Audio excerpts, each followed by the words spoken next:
Mke wa rais wa Zanzibar Mama Mwinyi amekabidhi mashine ya kukaushia mwani solar dryer kwa wakulima wa mwani Shehia Kiuyu Mbuyuni na Shanake wilaya ya Micheweni Kisiwani Pemba, na kusema azma ya taasisi yake ya Zanzibar Maisha Bora Foundation ni kulifanya zao la mwani kwa mkombozi wa uchumi kwa wanawake.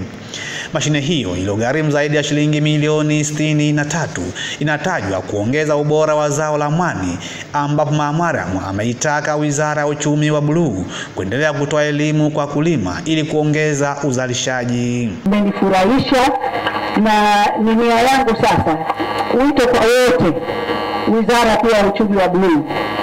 Tumeshaona njia nzuri ya namna mwani kwanza unavyolima. Tutoe elimu nzuri, tuongeze tija, tuongeze mazao yetu, tulime vizuri, tukaushe vizuri, na baada ya kukausha mwani unaotoka pale unaokaushwa vizuri lazima utakuwa na bei kubwa.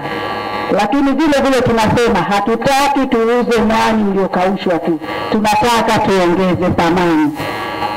Sambamba na juhudi tulizozifanya, sasa tuelekeze pia namna ya kuongeza thamani kwa njia bora zaidi na teknolojia nzuri zaidi.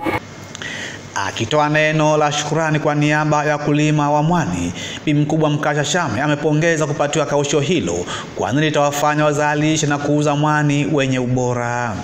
Tulipoanza kulima mwani na kuvuda, tuliwajibika kuanika mwani wetu chini kabisa, ambapo si mazingira salama ya kibiashara.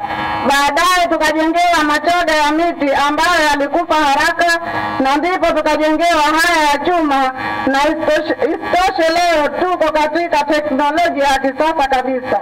Kaushio la zao la mwani ambalo leo hii mke wa rais wa Zanzibar Mama Mwinyi amelizindua na kulikabidhi kwa kulima wa zao la mwani. Kutoka hapa Kisiwani Pemba, Masanja Mabula.